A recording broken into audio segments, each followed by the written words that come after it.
Ինչ նշանակություն ունի հանրային խորհուրդը, ինչու ձախողեց հինը, ինչում կհաջողի նորը, ինչ նպատակի կծառայի նոր ստեղծված մարմինը։ Եթերում հեռանկար բանավեճն է ամենաակտուալ հարցերի համապարփակ քննարկմամբ։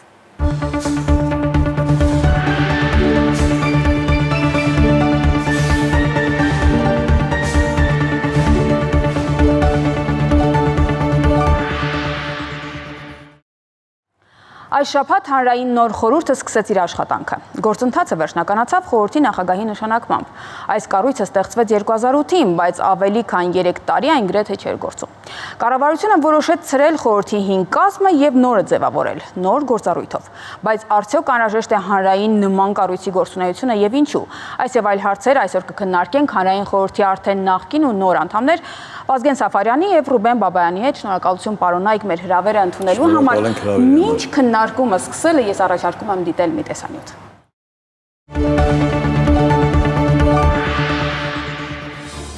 Հանրային խորհուրդը ստեղծվեց 2008-ի նախագահական ընտրություններից ամիսներ հետո, մարտի 1-ից հետո առաջացած քաղաքական առումով լարված մթնոլորտում դիտարկվելով որպես խորհրդակցական մարմին կառավարության համար։ Հաստատվեց խորհրդի կանոնադրությունը, ստեղծվեց 12 հոգանոց առաջին կազմը, ապա ձևավորվեցին 12 ոլորտային հանձնաժողովները։ Հանրային խորհուրդը ձևավորվեց տարբեր ոլորտների ներկայացուցիչներից, սկսեցին գործել 66 ենթահանձնաժողովներ, որոշակի հարցեր քննարկելու համար ձևավորվեցին աշխատանքային խմբեր։ Հանրային խորհրդի կազմը բաղկացած է 45 անդամից, 15 անդամի, այդ թվում նախագահին նշանակում է Հայաստանի Հանրապետության կառավարությունը, մյուս 15-ը նշանակվում են հասարակական կազմակերպությունների կողմից, արդեն նշանակված 30 անդամներն ընտրում են ևս 15 անդամի։ Ըստ էության հանրային խորհուրդը հայկական իրականության մեջ այդ ժամանակ նոր կառույց էր, միաժամանակ բավականին փորձարկված միջազգային հանրության կողմից։ Այդ տարիներին շատ էր խոսվում Հայաստանի հասարակության պոտենցիալի կամ կառավարման բնագավառում եղած որոշակի ներուժի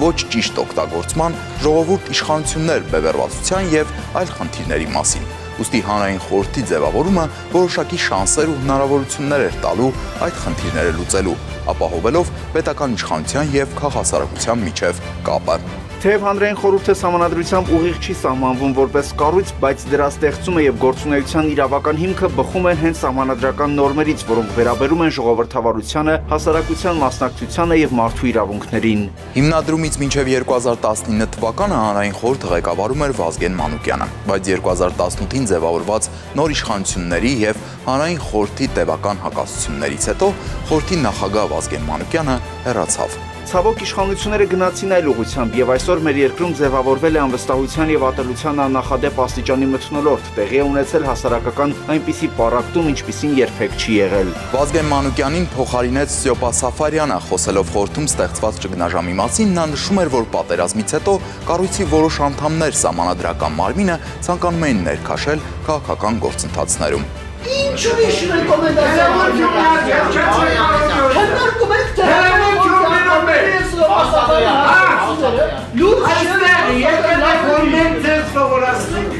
Երկու տարի անց հանրային խորհրդի նախագահի պաշտոնից հրաժարվեց նաև Ստյոպա Սաֆարյանը, քանի որ պատրաստվում էր մասնակցել խորհրդանական արտահերթ ընտրություններին։ 2021-ից Ստյոպա Սաֆարյանի հեռանալուց հետո նախագահ այլևս չնշանակվեց։ Թափուր էին նաև շուրջ 10 անդամների տեղերը։ Հանրային խորհուրդը շուրջ 3 տարի գրեթե չէր գործում։ Կառավարությունը համարեց, որ հանրային խորհրդի գործունեությունը բավարար արդյունավետ չէ եւ խորհրդում հիմնականում անցկացվում են ձևական քննարկումներ, իրական ազդեցություն չունենալով որոշումների վրա։ 2024-ի ամռանը կառավարությունն ներկայացվեցին օրենսդրական փոփոխություններ։ Տևական ժամանակ հանրային խորհուրդը իր գործունեությունը արդյունավետորեն չի իրականացրել, փաստավակ գործունեությունը մոտ է հանրային խորհրդի ծավալած գործունեությանը, առավել նպատակարար է համարվել այս առումով փաստավակ հանձնաժողովը ձևավորել հենց հանրային խորհրդի կազմում։ Միևնույն ժամանակ փաստավակ հանձնաժողովի ձևավորման գործընթացը հանրության համար ավելի վստահելի դարձնելու համար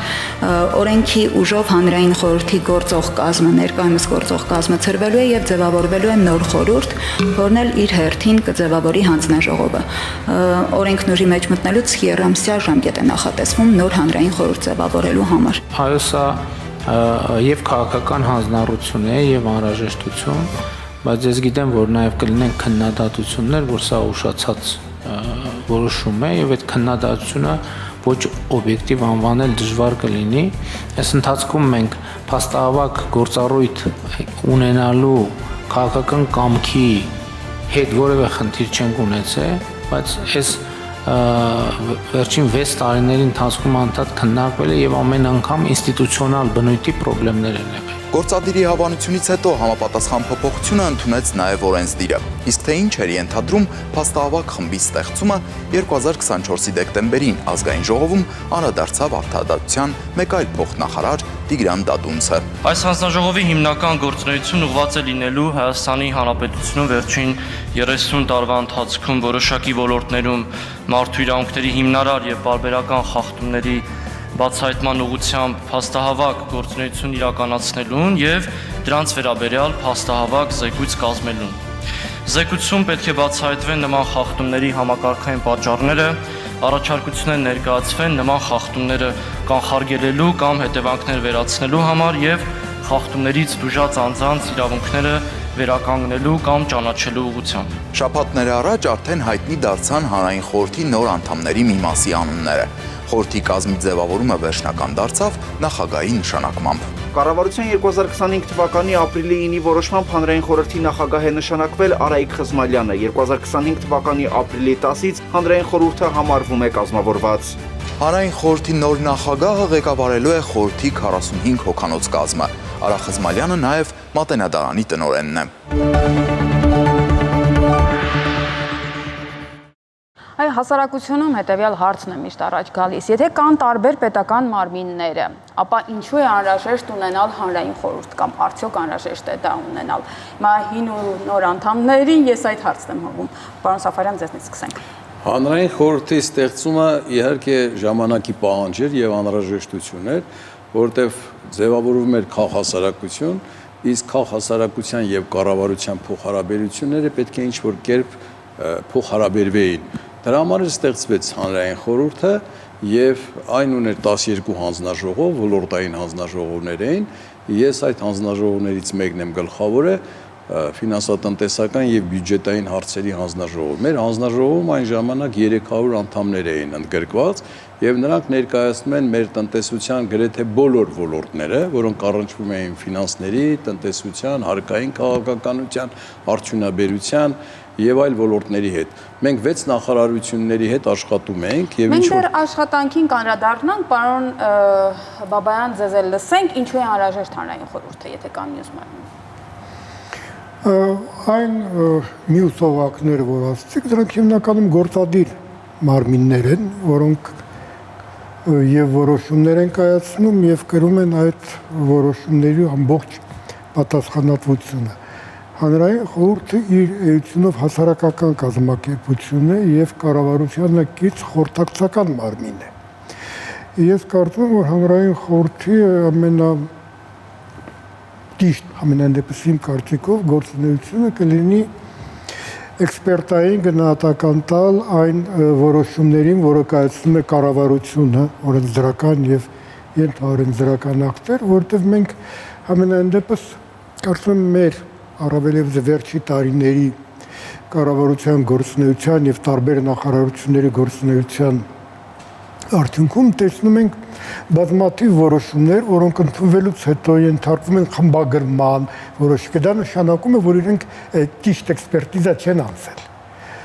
Որոշում ընդունելուց բոլոր ուրեմն հետևանքները հաշվի չեն առել եւ արդեն ընթացքում դա բերում է տարբեր որոշումների, ելնելով հասարակական ճնշումներից կամ որոշակի խավերի ուրեմն բարձրաձայնած հարցերից, կարծում եմ, որ հանրային խորհուրդը կարող է այդ ամեն ինչը կանխատեսել եւ ժամանակին զգուշացնել, թե ինչ հետևանքներ կարող ունենալ, ինչպիսի որոշում, ինչ ուրեմն արդյունավետություն կունենա։ Նախորդ շրջանում դուք ունեցել եք այդ փորձը աշխատելու եւ որոշումներ կայացնելու, որոնք կարող են ազդեցություն ունենալ կամ չունենալ, ինչպիսի որոշումներ են կայացվել եւ ընդհանրապես հանրային խորհուրդը ինչ է արել։ Հանրային խորհուրդը, ինչպես ասվեց, եղել է կառավարության խորհրդակցական մարմինը, բայց մինչև այդ խորհրդատվական մարմին լինելը հանրային խորհուրդը կից էր նախագահին, հանրապետության նախագահին կից էր եւ մենք 2 ամիսը մեկ նախագահի հետ ունենում ենք հանդիպումներ եւ ներկայացնում ենք այն կուտակված հարցերը, որ հանրությանը հուզում են եւ ներկայացնում ենք նախագահին ըստ ոլորտային հանձնաժողովներում բարձրացված կամ կուտակված հարցերի եւ լուծումներ էին դրանք գտնում։ Իսկ հետագայում, երբ դարավ կառավարության խորհրդակցական մարմին, երբ 2018 թվականին ընդունվեց հանրային խորհրդի մասին նոր օրենքը եւ նա դարավ կառավարության խորհրդատվական մարմին, հանրային խորհրդի անդամներից մեկը միշտ մասնակցում էր կառավարության նիստերին եւ մենք այդ կառավարության ընդունած որոշումները մեզ մոտ բերում էինք, քննարկում էինք ինչ-որ չափով եւ գնահատական էինք տալիս, բայց ավելի շուտ մենք մասնակցում էինք կառավարության այս նախագծերի մշակման աշխատանքներին, որպեսզի ինչ-որ չափով մեր մասնագիտական կարծիք հայտնենք կառավարության այս կամ այն որոշումը ընդունելու կամ չընդունելու վերաբերյալ հանրային կարծիքը։ Հիմա պարոն Բաբայանը նշեց կոնկրետ գործառույթ, որ ահա տեսնում ենք օրենքներ կամ որոշակի գործառույթներ, որտեղ չկա էքսպերտային կարծիքը, հա, ըստ էության պիտի այդ էքսպերտային կարծիքը լիներ։ Որքանով են դրանք ազդեցիկ եղել։ Էքսպերտային կարծիքը միշտ էլ կարևոր է եղել, որտեղ կառավարությունը հաճախակի քննարկումներում բերում էին այնպիսի հարցեր, որոնք հանրության կողմից չէին ընդունվում։ Եվ մենք փորձում էինք կառավարության ասել, որ այս օրենքի նախագիծը, որ պետք է ներկայացվի ազգային ժողով կամ կառավարության որոշմամբ պետք է դառնա օրենսդրական ակտ, դա կարող է նեգատիվ ազդեցություն ունենալ կառավարության վարկանիշի վրա եւ կառավարությունը պետք է ասեմ, որ շատ ժամանակ մեր առաջարկություններին ականջալուր էր եւ լսում էր։ Կարող եմ օրինակներ բերել, եթե լսենք եւ պարոն Բաբայանին լսենք որպես մյուս կողմ։ Օրինակ ասենք մեծ հնչեղություն էր ստացել Զվարթնոց օդանավակայանի կլոր մասնաշենքի քանդելու հարցը եւ մեր քաղաքաշինական հարցերի ենթահանձնաժողով, որ գլխավորում էր Գրիգոր Ազիզյանը,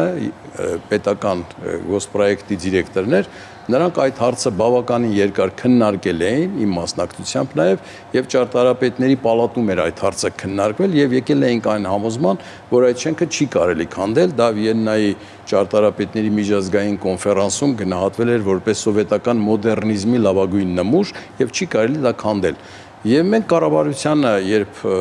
նիստերից մեկում 46-րդ հարցն էր, որ քանդվի այդ համալիրը, մենք ներկայացրեցինք նիստից նույնիսկ մի քանի րոպե առաջ ներկայացրեցինք այն փաթեթը, որ քննարկումներ են եղել, կառավարությունը օրակարգից հանեց այդ հարցը եւ հետագայում դա այս իշխանությունները դա դարձրեցին որպես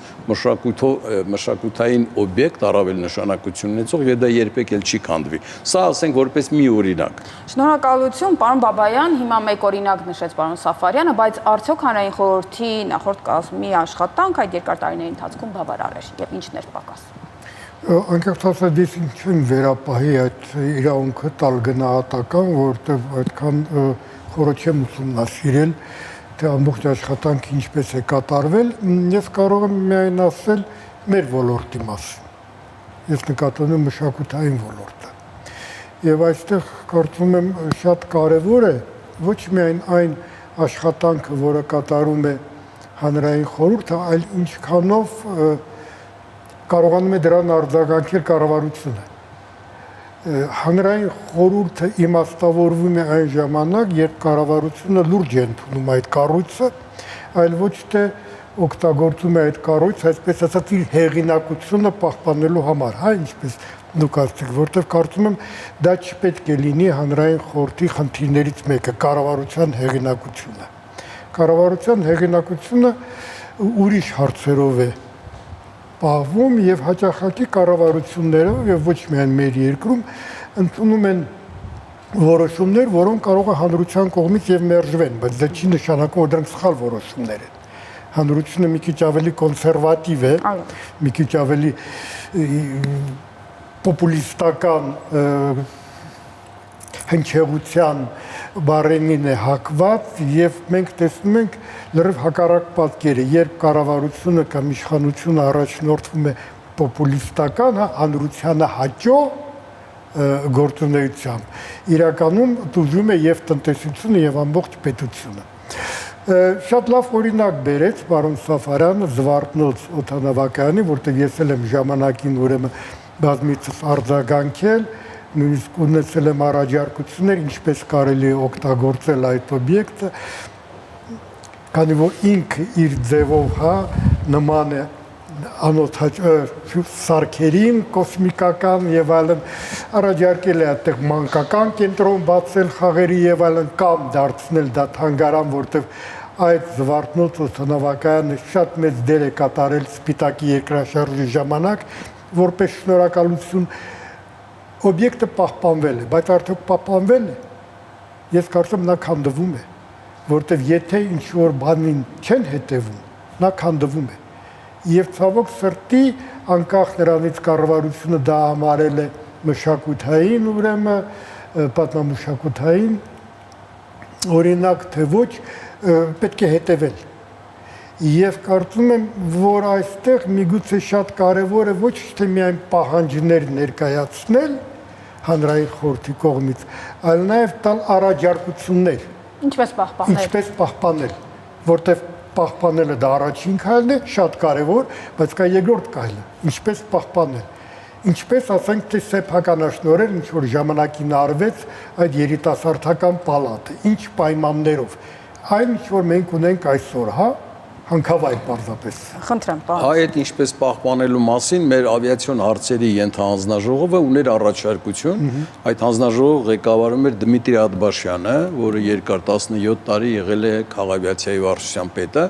նա ասում էր, որ մենք այդ համալիրում կարող ենք թեթև ինքնաթիռների հավաքման արտադրություն կազմակերպել եւ թող կառավարությունը այդ կլոր տարածքը օդանավակայանի այդ հատվածը մեզ հատկացնի, մենք կարող ենք ավիատրների հասարակական կազմակերպության ուժերով, նաև կառավարության աջակցությամբ այդ հարցով զբաղվել։ Իդեպ ասեմ, որ հանրային խորհրդի մեր հանձնաժողովի ակտիվ մասնակցությամբ մենք կարողացանք Ռուսաստանի կառավարության որոշում կայացնել, որով 5 նախարարությունների եզրակացությունների հիման վրա թույլատրվում էր, որ Ռուսաստանի Սուխոյ ռազմաարդյունաբերական համալիրը Հայաստանում փոքր թեթև ինքնաթիռներ հավաքի, դրանք Su-31, Su-46 եւ Su-38L մակնիշի ինքնաթիռներ կարող են լինել։ Այստեղ եկավ Սուխոյի գլխավոր տնօրենը, եկավ գլխավոր ինժեները, հանդիպեցին մեր եւ վարչապետի հետ, եւ ազգային ժողովի նախագահի հետ, եւ պաշտպանության նախարարությունում, եւ նույնիսկ պայմանավորվածություն ձեռք բերվեց, որ դրանք կարող են հետագայում դառնալ թռչող անօդաչու սարքեր։ Խոսքը գնում է 2000 թվականի մասին։ Եթե մենք այն ժամանակ կարողանայինք այդ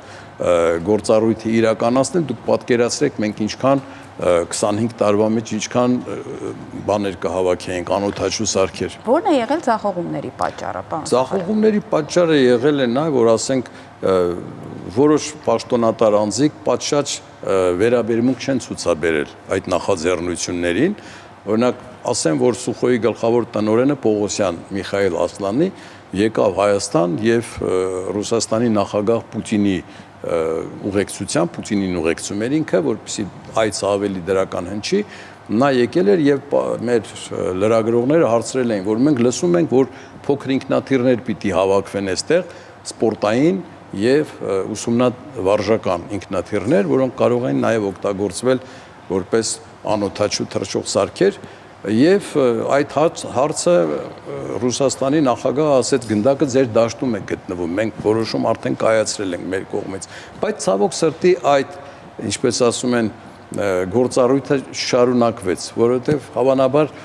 լուրջ չմոտեցան որոշ մարդիկ այդ խնդրին։ Պարոն Բաբայան, ինչպես անել, որ այդ լուրջ մոտեցումը լինի ամեն դեպքում։ Հակառակ դեպքում հանրային խորհուրդը կարող է վերածվել ձևական կառույցի։ Այո, սա ամենակարևոր հարցն է։ Եվ այստեղ անկեղծ ասած գնդակը կառավարության դաշտում է։ Կառավարությունը լուրջ կմոտենա այդ խորհրդին։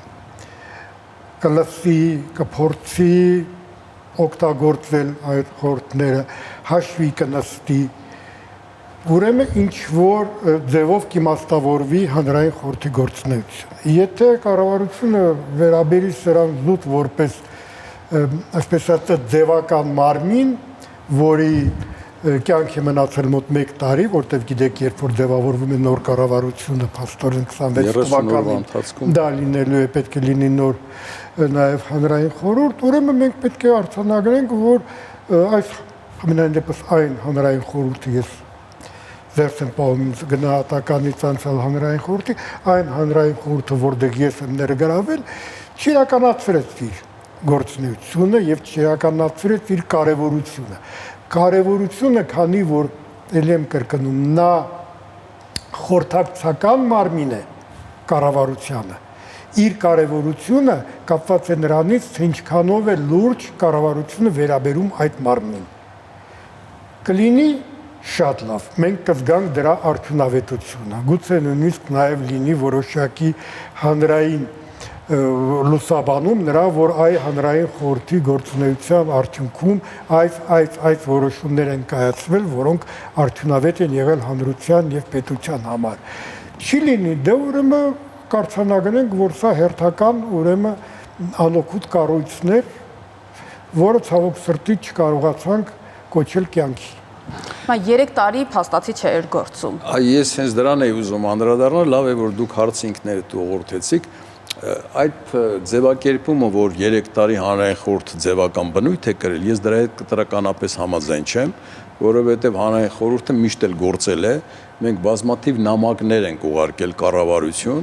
այս կամ այն հարցի վերաբերյալ կառավարության հետ հանդիպում ենք խնդրել, որ կայանա, բայց կառավարությունը մեր այդ նամակները թողել է անուշադիր,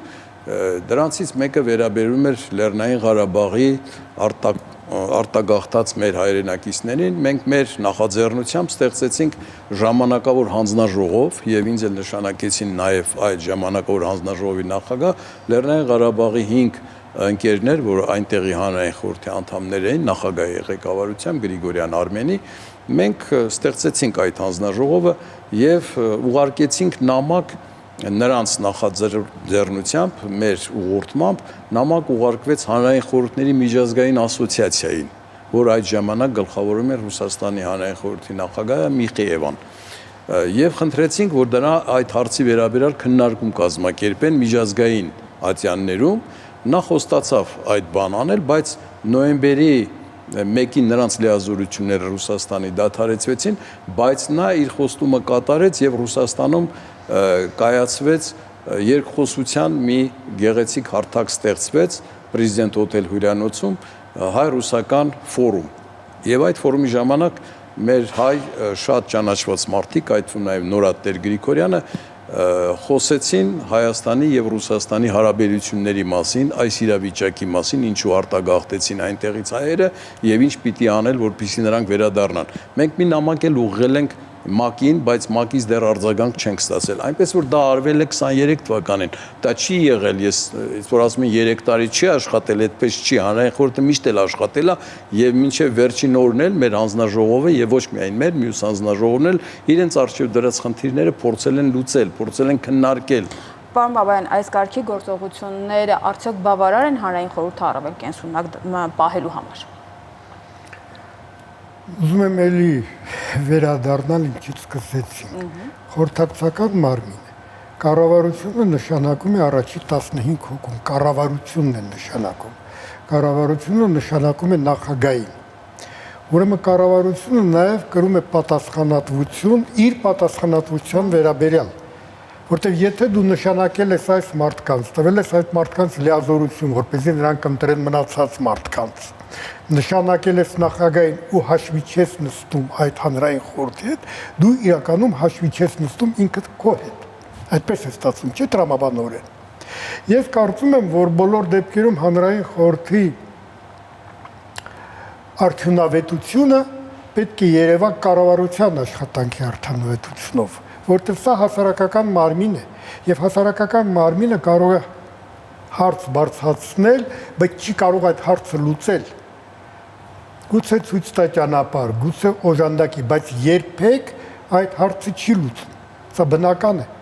Եվ հանրային խորհուրդը կարծում չի կարող կրել նման պատասխանատվություն, որովհետև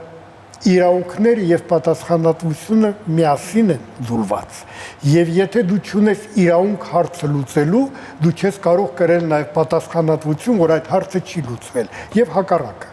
Շնորհակալություն, հիմա լսենք քաղաքացիների կարծիքը ընդհանրապես իրենք ինչ գիտեն հանրային խորհրդի մասին եւ ինչ են ակնկալում։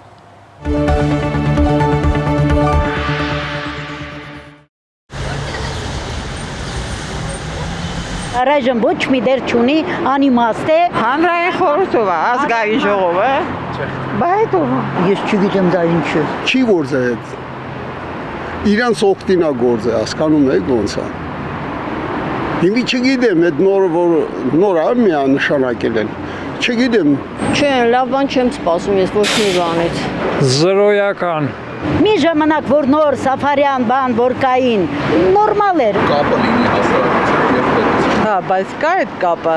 Ես խիստ կասկածում եմ, որ կա այդ կապը։ Մի մարդ է որոշում, ինչ կլինի, ինչ չլինի, այդքան բան։ Հստակ ոչ մի բան չի գործում։ Խոստանում են, բայց չեն անում։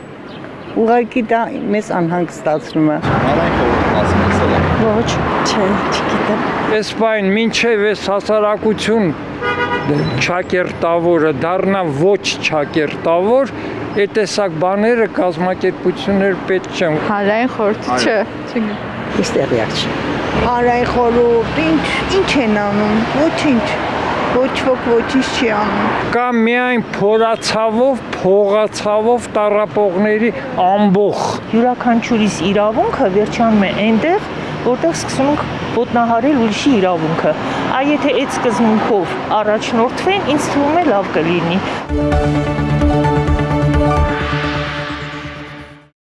Հիմա մենք մարդկանց լսեցինք, մի մասը ընդհանրապես չգիտեր հանրային խորհուրդը ինչ է, մի մասը իր մտահոգություններն են արտահայտում, ինչպես է արձագանքում դրանց, պարոն Սաֆարյան։ Դե մարդիկ ունեն իրենց կարծիքը, դա ինֆորմացիայի բացակայության արդյունք է, նրանք տեղեկացված չեն մեր գործերից, գուցե մենք ենք մեղավոր, որ մեր արածները չենք մատուցել հանրությանը, ավելի համեստ ենք գտնվել, դրա համար այդպիսի կարծիքներ են հնչում, բայց որ մենք շարունակ աշխատել ենք, նույնիսկ այս վերջերս անցած տարի, երբ դրամ-դոլար հարաբերությունները ուներ այսպիսի բնույթ եւ 20%-ով մեր դրամ արժեվորվել էր, դոլարը թուլացել էր, որոշ տնտեսվարող սուբյեկտներ մեծ վնասներ էին կրում։ Մենք քննարկում կազմակերպեցինք, մետալուրգներին հրավիրեցինք, օրինակ Մեղրաձորի ոսկու հանքի շահագործողը մեզ դիմել էր խնդրանքով, որ մենք քննարկենք եւ կառավարության առաջարկություն ներկայացնենք։ Մեկ տարվա ընթացքում 274 միլիոն դրամի վնաս էր կրել։ Մենք խնդրեցինք կառավարությանը, որ նա հարկային արձակուրդներ նախատեսի այսպիսի իրավիճակների համար, բայց ո՞ւմ մենք դրա մասին չվերցրեցինք, հանրությանը տեղյակ պահեցինք։ Կառավարության ասացինք, որ պետք է օգնել այն տնտեսվարողներին, որոնք արտահանում են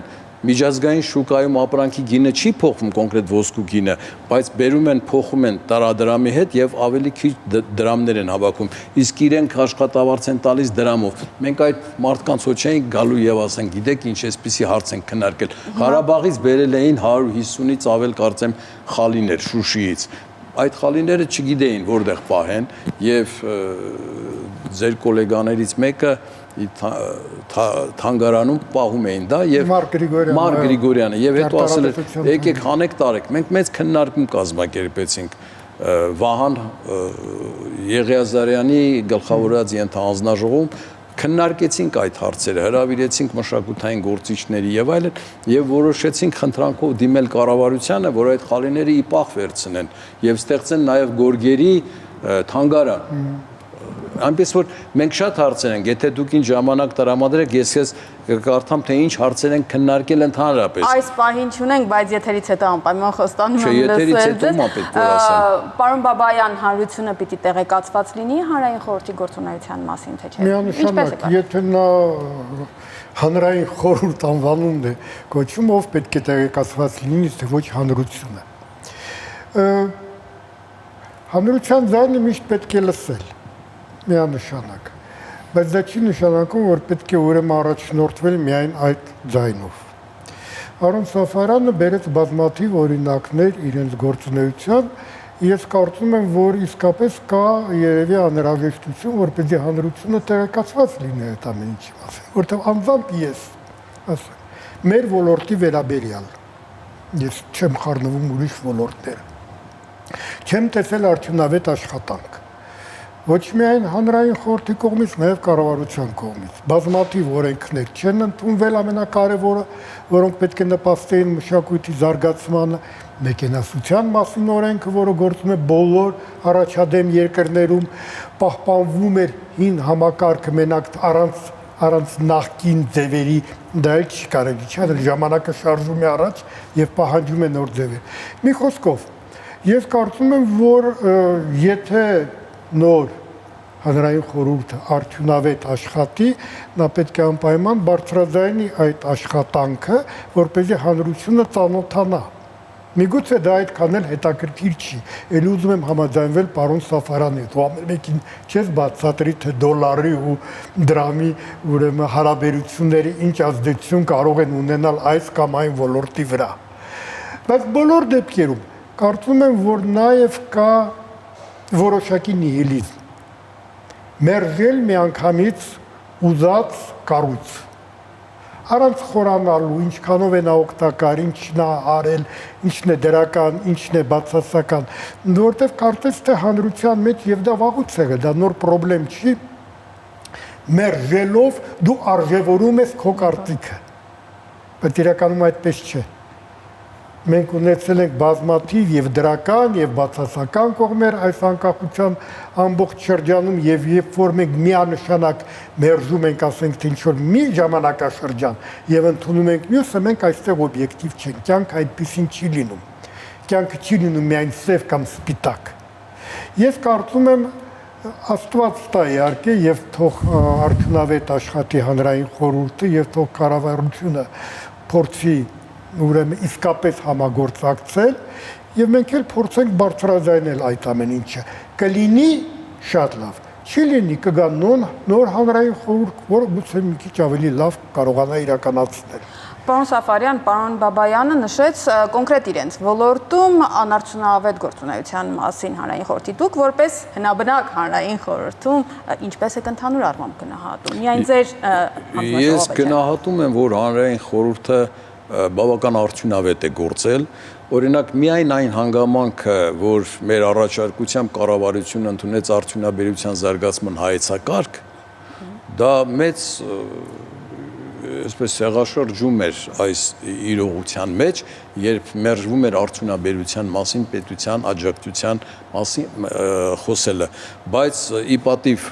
վարչապետ Տիգրան Սարգսյանի այդ հայեցակարգը ընդունվեց։ Մենք մի ժամանակ 2.5-ից 3 անգամ ավելի շատ ապրանքներ էինք բերում, քան արտահանում էինք։ Հիմա այդ հայեցակարգը ընդունելով եւ հիմնադրամ ստեղծելով 3%-ով սուբսիդավորվում էին արտահանման ուղղված արդյունաբերական արտադրողների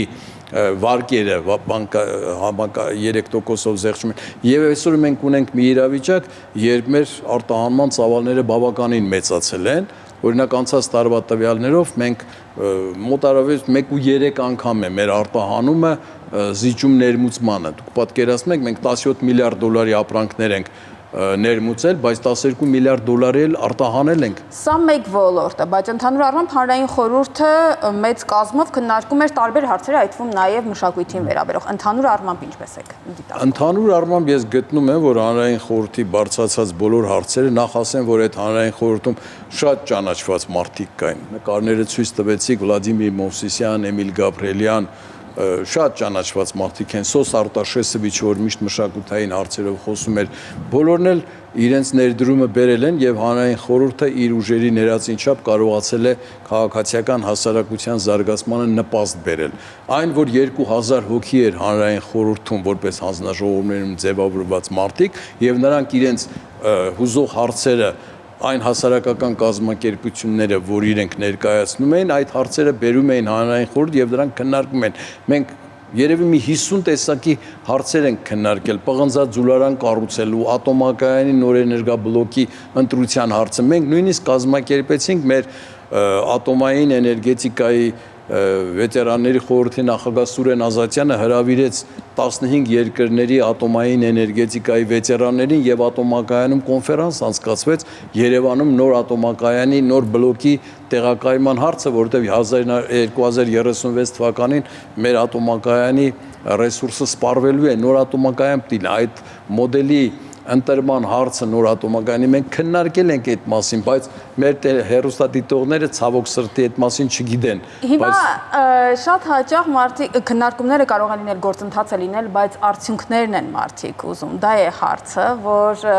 որքանով է դա։ Դե ես ասում եմ արդյունքը նա էր, որ կառավարությունը ընդունեց արդյունաբերության մասին հայեցակարգ։ Տեսեք, Ամերիկայում 33 թվականին 1933 թվականին ընդունվել է օրենք արդյունաբերության զարգացման մասին։ Մենք բազմաթիվ անգամներ ասում ենք կառավարությանը, որ պետք է ընդունել օրենք արդյունաբերության զարգացման մասին։ Լավ է, որ հայեցակարգը կա, բայց հայեցակարգից պետք է անցումանալ նաև օրենք ընդունելու։ Շնորհակալ, իհարկե։ Ես շնորհակալություն, որտեղ դուք խոսեցիք արդյունավետության մասին, կա այսպիսի ուրեմն պարզ ճշմարտություն, որ բարի ցանկություններով դժոխքի ճանապարհն է կառուցված, իսկ դրախտի ճանապարհը բարի գործերով։ Ինչպես անենք, պարզ է, որ հանրային խորհուրդը առաջնորդվում է բարի ցանկություններով եւ գործնական, որպեսզի նրանք գործ դառնան բարի։ Այստեղ ելի եմ կրկնում, կառավարության դերը շատ մեծ է։ Վերջը ես իզուչացի, որ սա ինչ որտեղ նաև էքսպերտային հանձնաժողով է։ Մենք հաճախակի անտեսում ենք մասնագիտական մոտեցումը, նույնիսկ հանրության մեջ։ Դուք նայել եք, թե ինչպեսի գնահատականներ ենք մենք տալիս մարդկանց։ Հայրենասերը, հայրենասեր չի, ժողովրդին սիրում է, չի սիրում, ոչ ոք չի հարցնում, թե մարդ ինչ մասնագետ է, լավ մասնագետ է, վատ մասնագետ է։ Երբ դուք գնում եք ատամնաբուժի մոտ, դուք չեք հարցնում նա հայրենասեր է, թե հայրենասեր չի։ Դուք ընտրում եք լավ մասնագետին։ Նույնը պետական ուզած օղակ կառավարելու ժամանակ։ Հանրային խորհուրդը միգուցե պետք է լինի այն գուցե կոպիտ է հնչում, բայց բարձիկը, որը ունենա վստահություն հանրության կողմից, ոչ պոպուլյար որոշումներ կառավարության կողմից ընդունելու պարագայում, որ ասի չէ հանրություն, սա քո համար է արվում, որովհետև չի կարող լինել բարեփոխումների մի ճանապարհ, որի ընթացքում չեն լինում դժվարություններ, կորուստներ որոշակի։ Սա է կարգը, սա է օրենքը։ Բայց պարզապես մարդիկ պետք է միշտ տեսնեն եւ կոնկրետ իմանան, երբ է գալու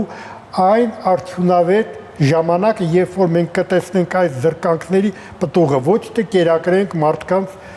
լուսավոր ապագայով եւ հա տեղափոխենք այդ լուսավոր ապագան տասնամյակներ հեռու։ Օրինակ, վերջին շրջանում ամենաշատ քննարկումների տեղիք տված հարցը համընդհանուր հայտարարումներ։ Դրա մասին տարբեր կարծիքներ հայտնեցին, մարդիկ դժգոհություններ հայտնեցին, գուցե մի մասը տեղյակ չէ, մի մասը տեղյակ է, դրանով է դժգոհ։ Հանրային խորհուրդը կարող է նման հարց քննարկել։ Ինչու՞ չէ։ Ես կարծում հանրային խորհուրդ ուզած հարց կարող է քննարկել, դուք բերեցիք այդ հայտարարագրի հարցերը, որոնք իհարկե սկսվել են արդեն եւ էտապներով է արվում։ Ես դրա մեջ ոչ մի վատ բան չեմ տեսնում, անկեղծ ասած, եւ կարծում եմ յուրաքանչյուր մարդ, ով ունի օրինական եկամուտներ, դրանից ուրեմն չի խուսափում, ինչպես եւ հարկեր մուծելուց, բայց բերեմ մի ուրիշ օրինակ։ Տրանսպորտի օրինակը, հա, երբ մենք անցանք ուրեմն այդ նոր համակարգի վարչատրման եւ մի քանի հատ փոփոխություն տեղի ունեցավ ընդունումից հետո եւ այլ։ Այս կարծում եմ, որ եթե այդ հարցը քննարկվեր նախորոք, բոլոր իր ուրեմն ազդեցություններով, բոլոր իր հետևանքներով կարելի էր միանգամից ընդունել շատ ավելի ռացիոնալ որոշում։ Բերեմ մի պարզ օրինակ, հասարակ օրինակ, ինչպես է հանրությունը սովորում ժամանակակից ձևերին։ Մի քանի մենք մեկնել էինք ուրեմն Մեծ Բրիտանիա փառատոնի եւ այնտեղ Կարդիֆ քաղաքում էինք օր ունեցանք, որ կարող ենք այցելել Լոնդոն, ես խմբին տարա։ Մենք փորձեցինք տոմս գնել ուրեմն էլեկտրոնային ձևով, ինչ որ չաշխատեց, մեզ ասին պրոբլեմ չկա։ Կգնաք ավտոկայանում հենց վարորդի մոտ կգնեք։ Մենք գնացինք ավտոկայանում եւ գնացինք վարորդի մոտ կանխիկ գումարով։ Այդ տոմսը արժեցավ մեր վրա 24 ֆունտ ստերլինգ։ Եթե մենք գնեինք այդ տոմսը էլեկտրոնային, նա արժեր 8 ֆունտ ստերլինգ։ Եվ այդ ժամանակ մարդը ուզում է ավելի էժան, ուրեմն բարի եղի սովորի ժամանակակից մեթոդներ։ Չես կարող, ասում ես, ես սովոր չեմ, ես չգիտեմ դա ոնց անեմ, կանխիկ եմ ուզում վճարի, ավելի թանկ ու շատ արագ տեղի ունենում է զարգացումը բոլոր մեծահասակ մարդիկ Մեծ Բրիտանիայում հոյակապ տիրապետում էին եւ համակարգչին, եւ օնլայն վաճառքին, եւ օրինակ ձեռքբերմանը։ Պարոն Սաֆարյան, այս հարցում հանրային խորհուրդը դեռևս գործում էր 5 կազմով, երբ տրանսպորտի հետ կապված հարցերն էին արդյոք քննարկվեցին եւ ինչ առաջարկություններ ներկայացվեցին։ Մենք հանրային խորհրդում չենք քննարկել այս տրանսպորտի հարցը, որովհետեւ դրա այսպես ժամանակը չի եղել հանրային խորհրդում քննարկման համար, բայց ես ասեմ իմ կարծիքը, որ դա ժամանակավրեպ էր։ Ես չեմ կարծում, որ այսօր մեր ժողովուրդը ի վիճակի է այդ թանկացմանը գնալ, առավել եւս որ մետրոն իրականում չի թանկացել, բայց դու ստիպված արդեն 150 դրամ ես մուծում։ Տրոլեյբուսը չի թանկացել, բայց դու էլի երթևեկում ես 150 դրամով։ Սրանք քողարկված կերպով էլի մեր ժողովրդի գրպանն են մտնում։ Ես ուզում եմ ասել, որ հանրային խորհուրդը շատ հարցեր քննարկել է եւ նախապատրաստել է, որ դրանք պետք է լուծումներ ստանան։ Այս կուզեի, որ այս նոր հանրային խորհուրդը այդ հարցերը իր որակարգում ունենար։ Այն, որ հանրային խորհրդի հանձնաժողովի նախագահները ընտրվել են այդ առաջի 15 հոգու մասնակցությամբ եւ նրանք են ընտրել այդ 15 հանձնաժողովի նախագահներին, դա կարծում եմ քաղաքացիական հասարակության տրամաբանությանը դեմ է, որովհետեւ նրանք ընտրում են հանձնաժողովի նախագահ եւ ասում են հանձնաժողովի նախագահ, դու նախագահ ես, գնա հանձնաժողովի անդամներ բեր։ Պետք է հանձնաժողովի անդամները լինեին, որ այդ հանձնաժողովի անդամները ընտրեին իրենց նախագահին։ Օրինակ ես ընտրվել եմ 2 անգամ եւ բավականին մեծ 5 հոգի ինձ հետ քվեարկվել են, ես ասենք մի անգամ 2 ձայնի առավելությամբ եմ ընտրվել, մյուս անգամ 50 ձայնի առավելությամբ եմ ընտրվել, այնպես որ այդ ընտրությունը որ չի արվել, որոշակի անվստահություն է ձևավորում հանրային խորհրդի ներկայիս կազմի նկատմամբ, որ ինչպես հանձնաժողովները ընտրում են վարչապետի կողմից նշանակված 15 հոգին, այստեղ թերություն կա։ Որպես ներկայիս կազմի անդամ, խնդրում եմ արձագանքեք։ Ես կարծում եմ մտածելու բան է, որովհետև ես տեսնում տրամաբանություն պարոն Սաֆարյանի ասացի մեջ, բայց ուզում եմ անդրադառնամ մի շատ կարևոր կետի հանրային խորհրդի անդամի մասին, որը զետեղված օրենքի մեջ, որ հանրային խորհրդի անդամը քաղաքական հարցերով պարտավոր է պահպանել չեզոքություն։ Ես կարծում եմ սա այն կարևորագույն կետն է,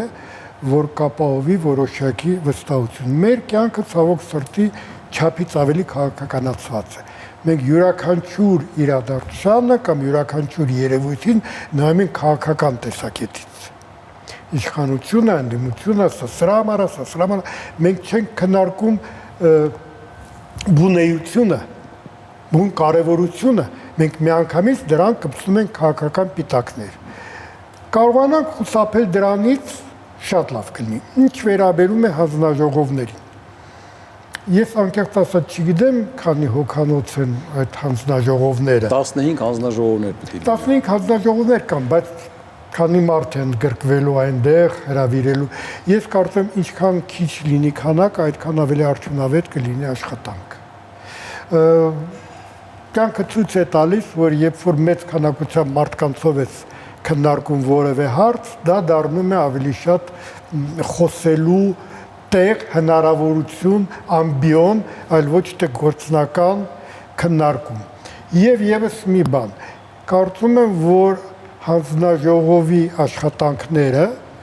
միջև արդյունքի հասնելը չպետք է լուսաբանվեն։ Եվ ելի ասեմ ինչու համար, որտեղ միանգամից սկսելու է աշխատել այն սինդրոմը, որ մենք ուզում ենք դուր գալ հանրությանը։ Իսկ նա, ով որ ուզում է դուր գալ, ոչ թե աշխատել հանուն հանրությանը, այլ դուր գալ հանրությանը, հաստատ աշխատում է հանրության շահերին դեմ։ Պարոն Սաֆարյան, այստեղ որտեղ եք համաձայն, որտեղ համաձայն չեք։ Չէ, գիտեք, ես ասեմ, որ հանրային խորհրդի հանձնաժողովի նախագահները, ում հետ մենք շփվում ենք, հիմա էլ ենք շփվում, որևէ մեկը իր արժև քաղաքական ամբիցիաներ չի հետապնդել եւ բոլորը ձգտել են իրենց նպաստը բերել քաղաքացիական հասարակության կայացմանը։ Այլ բան է, որ այս իշխանությունները չփորձեցին համագործակցել հանրային խորհրդի հետ, չփորձեցին նրանց ներուժը օգտագործել, որովհետեւ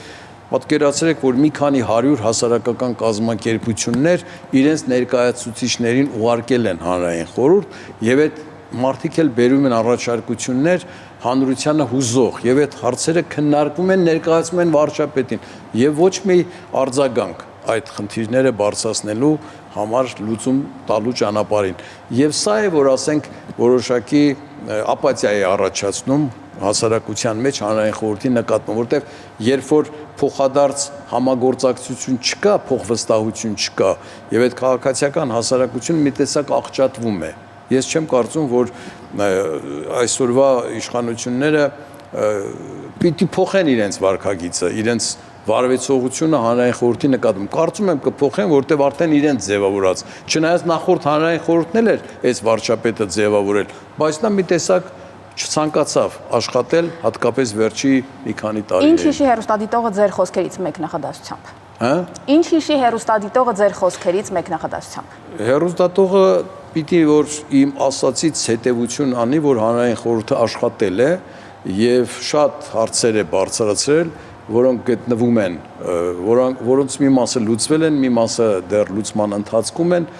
Մենք բավականին մեծ քանակությամբ հարցաշարեր ունենք եւ դրանք կուզեինք փոխանցել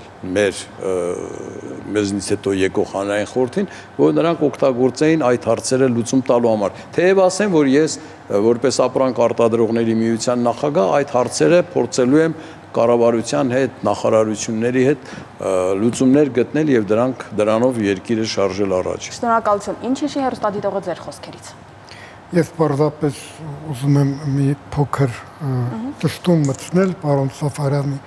ասացի մեջ, ես չեմ կարծում, որ նախորդ հանրային խորհուրդը, այն հանրային խորհուրդը, որը ստեղծվել էր 8-9 թվականին, վերցեր քաղաքական կողմնորոշումից։ Երբ որ հանրային խորհրդի նախագահ նշանակվում է կուսակցական գործիչ, կուսակցական լիդեր, անկախ նրանից, որ նա կարող է սառեցնել իր կուսակցականությունը եւ այլն, սա արդեն նշանակում է, որ հետապնդվում են որոշակի քաղաքական խնդիրներ։ Կարծում եմ դա ակսիոմ է, տրամաբանական է։ Ինչ լսի։ Շատ ուրախ եմ, որ մենք պարոն Սաֆարյանի հետ հանդիպեցինք եւ պարոն Սաֆարյանը լայն ներկայացրեց նախորդ հանրային խորհրդի աշխատանքը։ Ես շատ կուզենամ, որ նոր հանրային խորհուրդը շարունակի աշխատել այն ամեն լավը, որ ձեռք է բերվել նախորդի ժամանակ, մենք ավելացնենք այդտեղ ուրեմն մեր, եթե կարող ենք իհարկե, որտեղ իրականում ես կարծում եմ, որ մեր կյանքում ամենավտանգավոր բանը, որ մեզ մշտապես խանգարել է, դա այն է, որ մենք ամեն անգամ փորձում ենք ամեն ինչ սկսել զերոյից։ Լրիվ ջնջելով նախորդների արածը, այսպես ասած, չորը թացի հետ թափել եւ սկսել նորից։ Շենքը այդպես չի կառուցվում։ Շնորհակալություն պարոն Բաբայան, շնորհակալություն պարոն Սաֆարյան։ Ես հիշեցնեմ իմ զրուցակիցներն էին հանրային խորհրդի արդեն նախկին ու նոր անդամներ Վազգեն Սաֆարյանը եւ Ռուբեն Բաբայանը։